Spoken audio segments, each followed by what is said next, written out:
This is my 5-year-old Sony ZV-1. I haven't used this thing in years. Can it still hold its own in 2025, especially against the newer Osmo Pocket 3?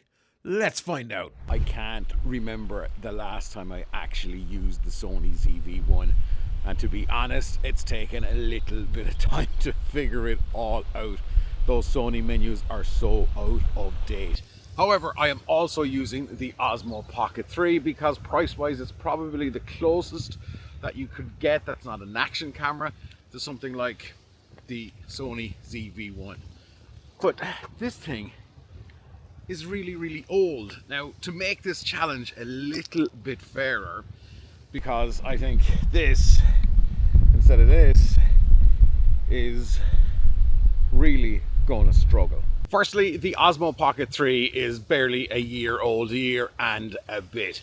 It's got the latest algorithms, it's got the latest audio technology, it's got the latest video, all this. However, the Sony ZV-1, on the other hand, to make it kind of a little bit fairer, I've put an external mic on this, which is the Saramonic XR XM1. It's a tiny little cheap mic. It makes a huge difference. And I've also have the Ulanzi wide angle lens.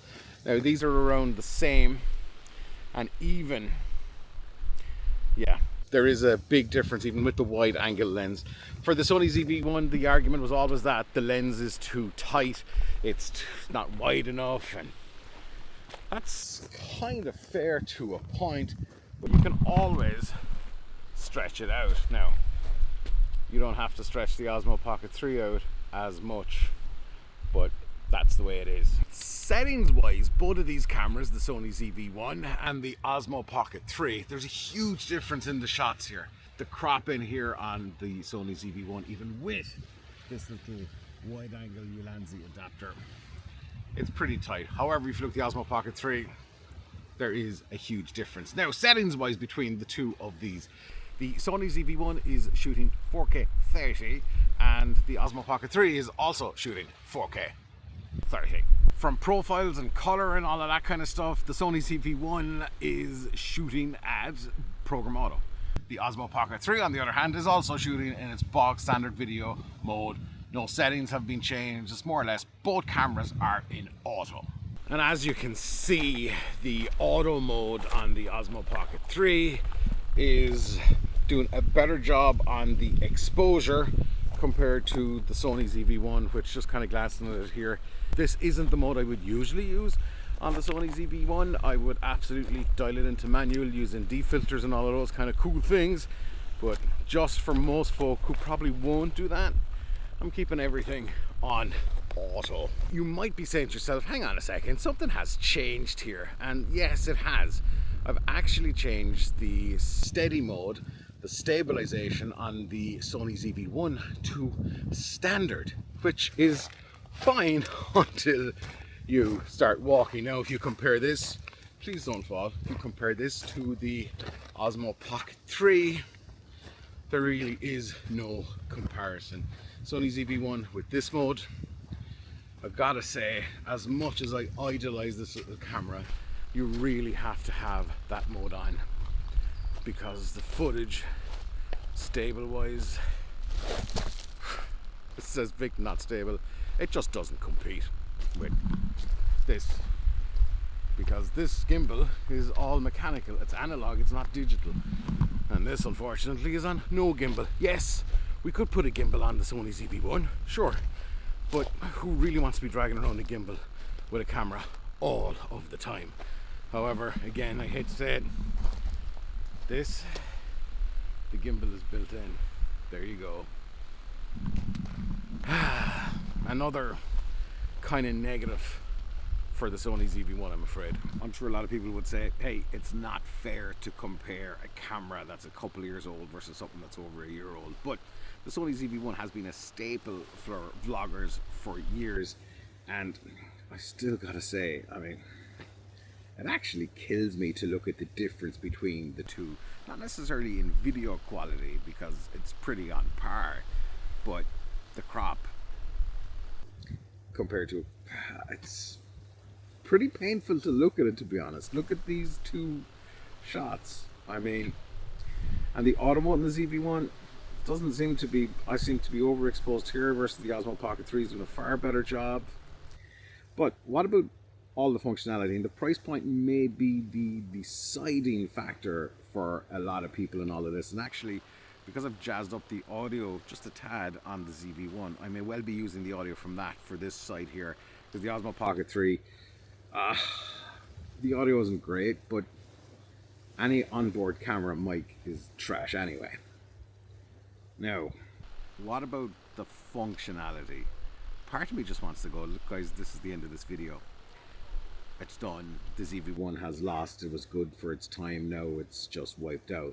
But let's talk about the functionality. The fact that I can get a shot like this really, really easily, which is keeping the ZV-1 kind of more or less center frame, and it'll follow it wherever I go,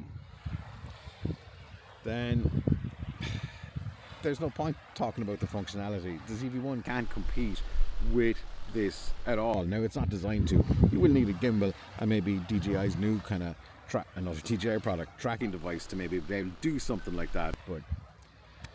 But hang on, there is something that the ZV-1 has had for a long time that a lot of cameras have tried to imitate and they could never compete. It's been a staple on Sony cameras for a long time, and that is clear image zoom, which allows you to zoom in with very little degradation in quality, if at all. So it's kind of right around there is the kind of 4x, I think is what it is. But there you go. I mean, look at that for quality. However, the Osmo Pocket 3 in the recent firmware update has this kind of punch-in mid-tele zoom that it's called. And that's how that looks. More or less the same thing. Arguably maybe even better quality. Back on the Sony ZV-1, just for this shot, there's a whole bunch of elderly folks over there about to get naked. And yeah, I really don't want to stick around for that while they go for their cold water plunge. Let me get out of here and let me sum this up, because this Sony ZV-1 has a very special place in my heart, and I'm going to tell you why.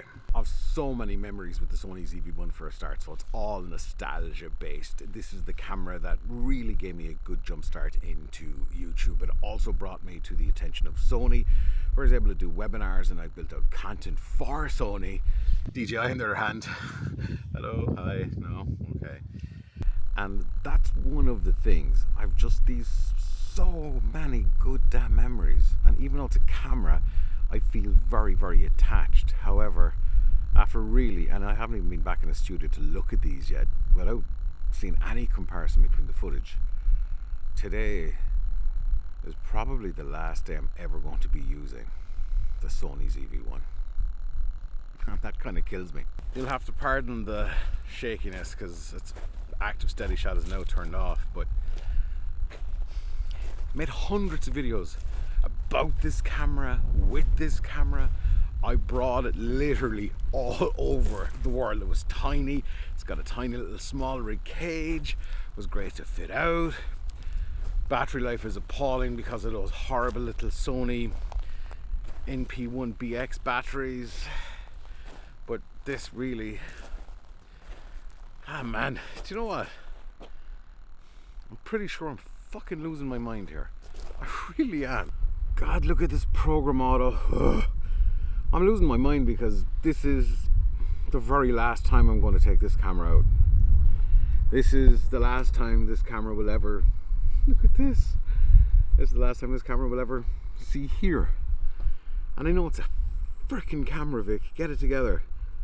But when you do so much with one thing, do you ever get just attached to like a piece of electronics? I had a TV, an old 28-inch TV that I had forever. It was never used kind of when we moved house, but I kept on to it simply because I had it forever.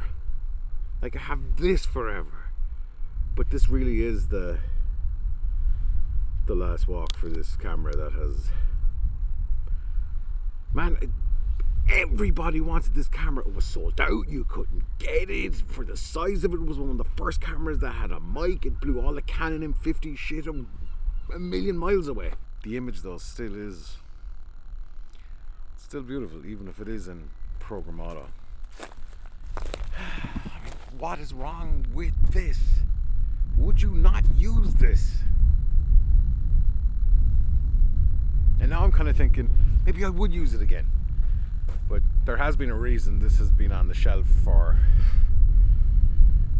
at least a year and a half, 2 years, probably even more. There's something kind of hit me there, and I don't know if you've ever, I'm just back in the Osmo Pocket 3, I don't know if you've ever had to take a dog or a pet to the vet. Not that this compares in any way, shape or form to that pain, but you know that feeling, you know, this is the last ride. And we've had to do that, and genuinely it's soul destroying to do it, as I'm sure many of you know. But you just know this is it. The time is up.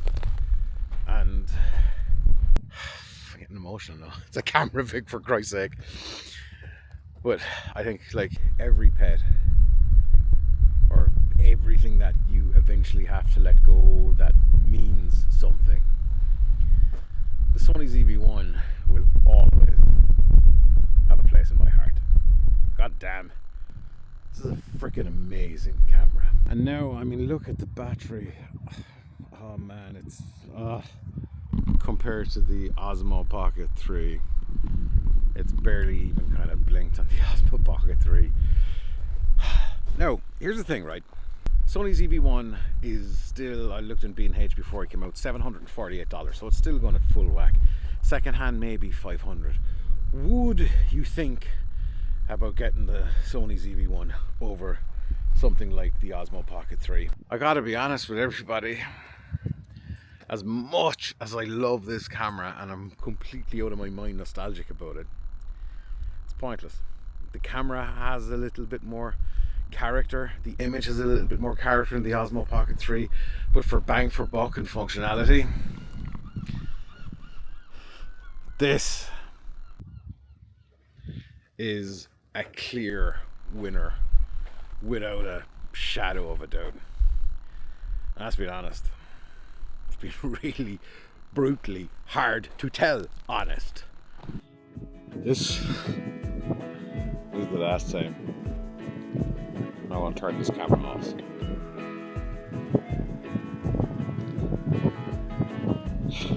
Hell of a buddy. Thank you.